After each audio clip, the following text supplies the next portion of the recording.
First जनवरी 2022 से GST में कुछ बहुत ही ज़्यादा इंटरेस्टिंग और टैक्स पेयर्स के लिए कंप्लायंसेस को थोड़ा डिफिकल्ट करने वाले अमेंडमेंट्स कुछ प्रोविजंस एप्लीकेबल हो रही हैं।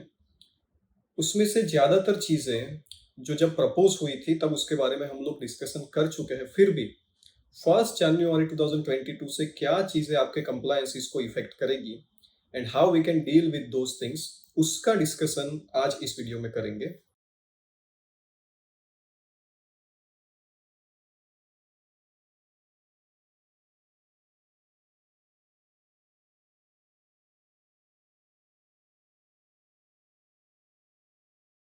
दिसंबर खत्म होते होते दोस्तों दो इंपॉर्टेंट नोटिफिकेशंस इश्यू हुए।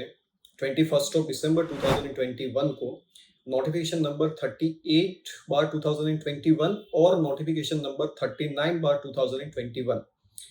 इन दोनों नोटिफिकेशंस में सिर्फ आगे के जो भी प्रपोज्ड अमेंडमेंट्स थे उनकी एप्लीकेबल डेट जो है वो 1 जनवरी 2022 रहेगी, ऐसी चीज बोली गई है।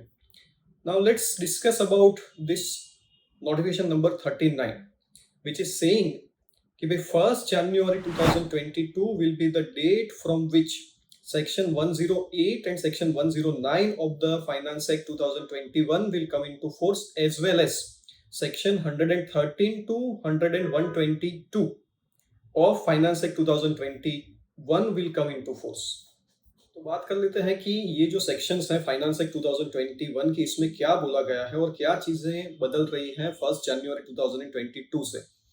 Section 7 of the CGST act change होगा, सेक्शन 16 चेंज होगा, सेक्शन 73, 74, 75, 83, 129 और 130 इतने सेक्शंस में अमेंडमेंट्स हैं जो प्रपोज किए गए थे फाइनेंस एक्ट 2021 में, जिनमें जो भी चेंजेस हैं वो एप्लीकेबल हो रहे हैं 1 जनवरी 2022 से। तो वन बाय वन एक एक सेक्शन का हम लोग डिस्कशन करते जाएंगे और क्या क्या इसकी इम्प्लीकेशंस है उसको हम लोग समझते जाएंगे। सेक्शन 7 में एक बहुत ही बड़ा डिबेट था कि भाई जो अनइनकॉर्पोरेटेड एसोसिएशंस है, क्लब्स है, एसोसिएशन जो भी ऐसे हैं, वो अगर अपने मेंबर्स को कोई सर्विस या गुड्स सप्लाई करते हैं या तो मेंबर्स उनको गुड्स या सर्विसेज सप्लाई करते हैं, so whether GST will be levied on that और नॉट। कोर्ट्स के काफी रूलिंग थे कि भाई अनइनकॉर्पोरेटेड एसोसिएशंस है, क्लब्स हैं, ये लोग जो है और उनके जो मेंबर्स हैं उनको कॉन्सेप्ट ऑफ म्यूचुअलिटी एप्लीकेबल होता है। अच्छा, ये कॉन्सेप्ट ऑफ म्यूचुअलिटी क्या होता है? कॉन्सेप्ट ऑफ म्यूचुअलिटी ये है कि दोनों एक ही पर्सन है। अगर दोनों एक ही पर्सन है तो एक दूसरे के साथ ट्रांजेक्शन कैसे करेंगे?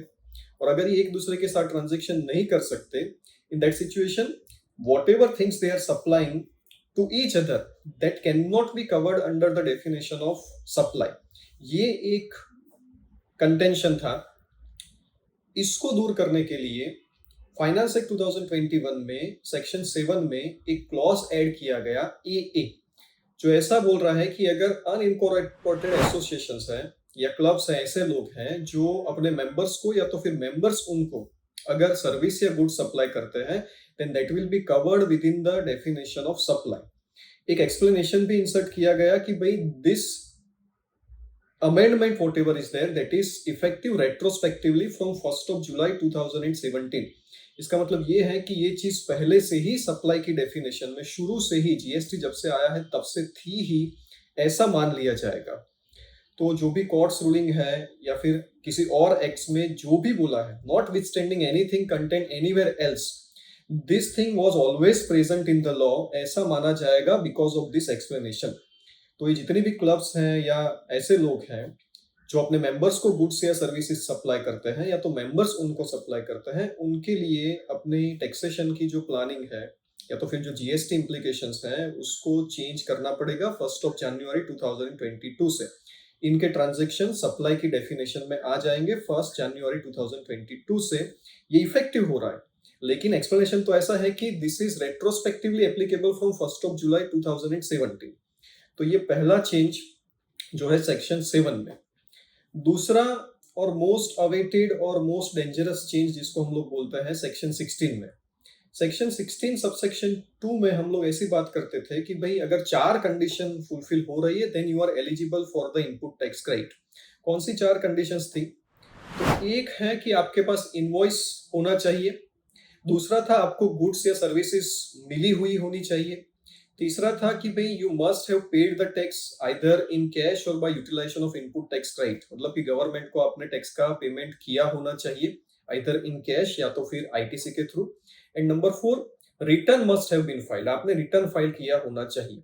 अगर ये 4 कंडीशन फुलफिल हो रही है then you are eligible for the input tax credit. ये थी section 16 subsection 2 before the amendment by finance act 2021। एक रूल इंसर्ट किया गया, रूल नंबर 36 सब रूल नंबर 4, जो ऐसा बोल रहा है कि अगर आपके जीएसटीआर 2A में या तो जो 2B है आपका, उसमें जो इनवॉइसेस है अगर वो सप्लायर के इनवॉइसेस रिफ्लेक्ट नहीं हो रहे हैं तो आप मैक्सिमम 20%, 10% और उसके बाद में 5% इस तरीके से कम इनपुट टैक्स क्रेडिट ले सकते हैं। काफी लोगों ने ऐसा बोला इसमें कि भाई ऐसी कोई कंडीशन एक्ट में नहीं है, so this kind of condition can not be inserted by way of a rule, क्योंकि रूल जो है that is a delegated legislation. Parent legislation में जो कंडीशन नहीं है वो डेलीगेटेड लेजिस्लेशन के थ्रू इंसर्ट नहीं की जा सकती।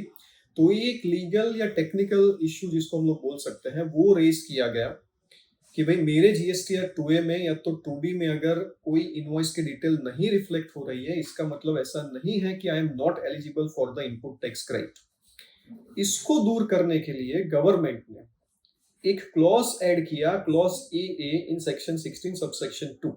ये क्लॉज आपको ऐसा बोल रहा है कि भाई if the supplier has furnished return under section 37 and it is communicated to you in the manner prescribed. इसका मतलब मैनर प्रिस्क्राइब का मतलब होता है कि आपके जीएसटीआर 2A में या तो 2B में रिफ्लेक्ट हो रहा है, only then you are eligible for the credit.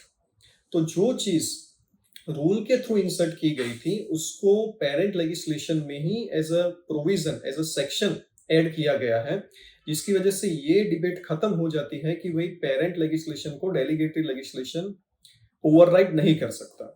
तो अब आपके जीएसटीआर 2A में या तो जीएसटीआर 2B में अगर इनवॉइस की डिटेल है तो ही आप क्रेडिट ले सकते हैं। ये कंडीशन सेक्शन 16 में, जीएसटी एक्ट के सेक्शन 16 में ही इंसर्ट की गई है। So now we should be very careful कि 1 जनवरी 2022 से अगर आपके जीएसटीआर 2A में या 2B में कोई इनवॉइस की डिटेल रिफ्लेक्ट नहीं हो रही तो legally you are not eligible for the credit. We are not going into the constitutional validity of these sections. Constitutional validity इसकी कोर्ट में चैलेंज की जा सकती है, कोर्ट इसके बारे में जो भी बोलेगी वो बाद में हम लोग देखेंगे। पर अभी का अमेंडमेंट ऐसा है कि you cannot take the credit if it is not reflected in your GSTR 2A और 2B। ये 7 का चेंज, सेक्शन 16 का चेंज। उसके बाद में सेक्शन 73, 74 में जो चेंज है वो भी इंपॉर्टेंट है जिसका हमको डिस्कशन करना पड़ेगा। वहां पर सेक्शन 74 में ऐसी बात की गई कि भी जब भी नोटिस इश्यू होती है और उसके बाद में मेन पर्सन के अगेंस्ट में जो प्रोसीडिंग्स है वो खत्म हो जाती है, तो जो और पर्सन है, एसोसिएटेड पर्सन है जिसके सामने या जिनके सामने प्रोसीडिंग्स इनिशिएट की गई थी because of the notice issued to the main person, तो उनकी प्रोसीडिंग भी खत्म हो जाएगी और जो पेनल्टी प्रोसीडिंग्स है अंडर सेक्शन 122, 125, 129 एंड 130 वो खत्म हो जाएगी। यहाँ पर अमेंडमेंट ऐसा किया गया कि 122, 125 को तो रखा गया लेकिन 129 और 130 को निकाल दिया गया। इसका मतलब ये है, इनका पर्पस ये है यहाँ पर कि जो 129 और 130 की जो पूरी प्रोसीडिंग्स है उसको 73 और 74 के शोकॉज नोटिस और डिटरमिनेशन ऑफ टैक्स वाली जो प्रोसीडिंग्स है उससे अलग किया जाए। तो उन्होंने इसको अलग कर दिया है।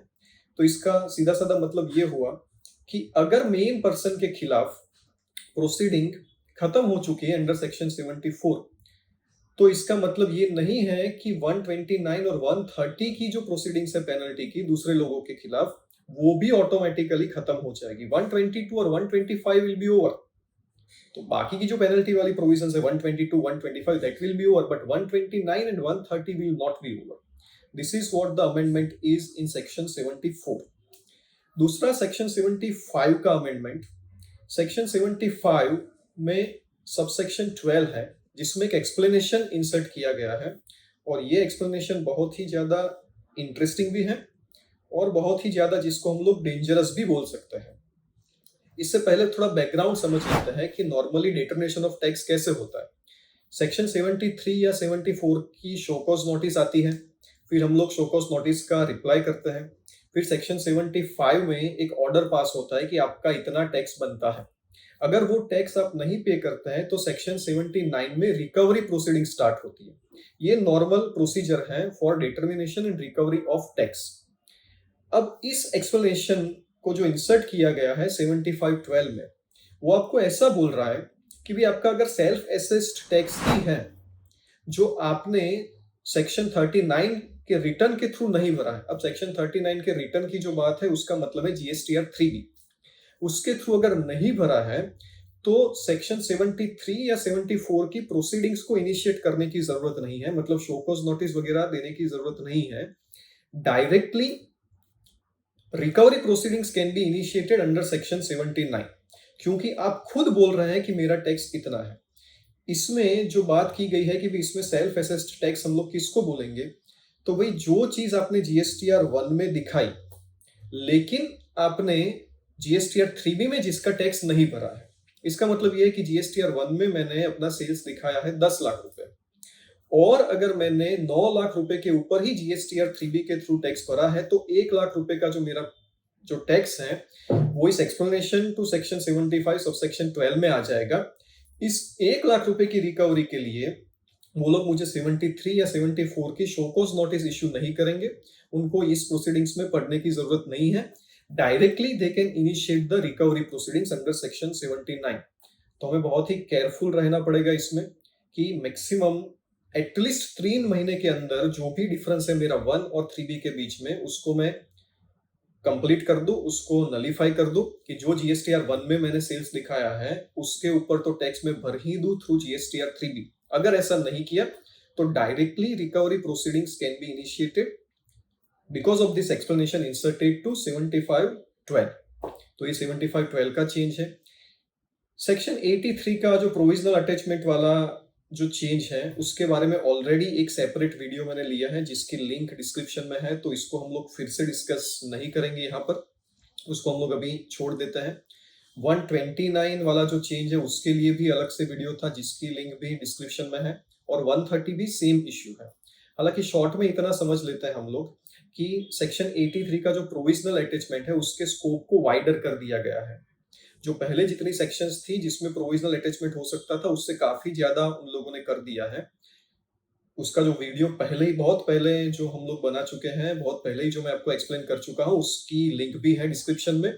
और 129 130 में दो चीजें समझनी है हमको कि 129 जो है उसकी प्रोसीडिंग को 73 और 74 की प्रोसीजर से अलग कर दिया गया है, और 130 को 129 से अलग कर दिया गया है। तो इतने मेजर चेंजेस हैं यहाँ पर। 129 और 130 में इतने चेंजेस आए, इतने इश्यूज है, इतने कॉम्प्लिकेशंस हैं।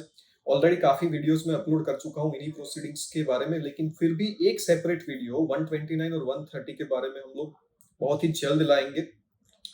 ये तो थे ऐसे चेंजेस कि जो फाइनेंस एक्ट 2021 में किए गए और जिसकी एप्लीकेबिलिटी होगी 1 जनवरी 2022 से।